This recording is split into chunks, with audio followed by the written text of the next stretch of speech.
Okay, the draft. Okay. Is a draft. Does God like the draft? Is Is God okay with draft? Does God like the draft? Yeah. I mean,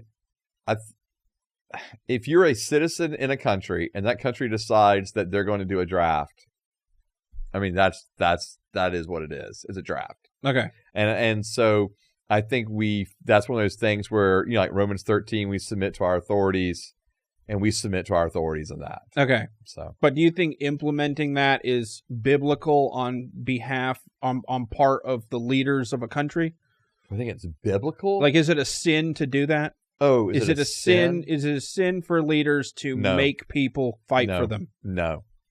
Because again, we're citizens of a country, and one of the roles of our citizenry, and it is to protect our country, right? Like, I mean, and I understand individuals do that through voluntary means of, you know, joining the military. Yeah. But if our country needs further individuals to help fight its wars, to protect itself, I mean, hopefully that's what it's for, to protect itself, then I'm okay with the draft. You know, the issue becomes like when we talked about, you know, because the most modern thing we can think about with the draft is like Vietnam, right? Which was just a hot mess and a disaster. Right. And so that's the kind of stuff that you go, ugh, that's when you don't want to draft, is to get into an entanglement like that. Okay. Where there's no clear directive of there or coming out. Like, that's just a mess. And so that's where I don't like it. But again, does the country have a right to ask that of its citizenry? Well, in our case, it does if that's what legislation decides. So, okay. Is it a sin to draft kids? When you say kids, what do you mean? Anyone that you would think is a kid. Okay. To me, that if we're going to say individuals under the age of 18 are considered minors, then yeah, we shouldn't be drafting minors. Is it a sin to do that on behalf of the leader?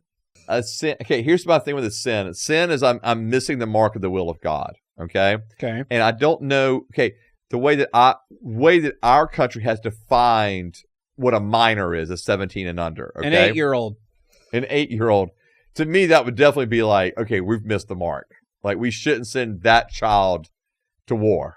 Okay. Okay. And so, in Numbers chapter 1, verse 45, okay, it says, so all the Israelites 20 years old or more, everyone who could serve in Israel's army, were registered by their ancestral families. And so the Lord set the age at 20 to fight. For Israel. Okay. And so my point being is there was definitely a clear line for the Lord to say, we don't want children fighting our battles. And so, again, our country has set that age at, you got to be 18 or older. Okay. Okay. And so I think that, again, this is where you don't want to, I don't want to always have to draw everything from Scripture. But again, if we're talking about the Lord and his perspective of it, is it a sin? I would say it's a sin to have children fighting our wars for us. Man, we got all our stuff backwards. Yeah. What do you mean? Because they let their kids drink wine and stuff at 8, but they couldn't go to war till 20, and ours is the other way. Right. Yeah, so you're saying just... Yeah, so we're saying we're just messed up. And Israel, they had their driving age set at 12. Did they? Did they really? Yeah, I don't think so. All right. That was never mind. I know. Anyway, keep going. I got nothing more to say. So you think it's a sin for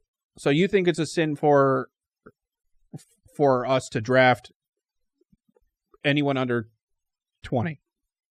Well, again, since that's the way God did it. I know. I think that understanding what the Lord's doing here is going, okay, we need to have individuals, because the issue is you always want to have enough young men to continue to get married and repopulate, right? Right. That's the issue here. And so I don't think that it has to be... But they started doing that at like at an earlier age, correct. Back then, right? At an earlier age, correct. So they had a good 6 years of spreading seed, and then they had to go before they go fight, right? And so, and so I don't know if it necessarily has to be a hard set rule at 20.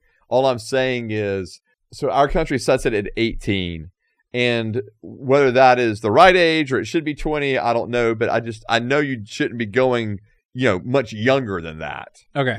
Is all I'm getting to. Okay. Is it a sin for me to avoid the draft? Is it I'm going and this is a hard one. I'm going to say yes. Okay. Because again, you're part of a citizenry of a country, and you are supposed to. It's a sin against God. Is it a sin against God? Yeah, I'm going to say yeah. And this is one of those things where it's not asking you to do anything that is immoral, okay? Or you're not committing a felony. You're not being immoral by having to join the military. Is all I'm getting to. Okay. Okay. And so therefore, I'm okay with saying it's a sin to avoid it. I don't think we should. All right. Now, I think like what was the name of that movie where based on a real life story of the individual, he was a pacifist because of his religious beliefs. Hacksaw Ridge. Man, that was a great movie, by the way. But it was also based on a real story. He was Mormon, a real person, and you don't like those people. Yeah. Right? Or was he Jehovah's Witness? It's not that I didn't like. I don't like him. Come on, man. No, it's because but he had a stance of, okay, I'm a pacifist, so I'll be drafted, but I'm not carrying a gun. Like I'm not going to shoot anybody. Right.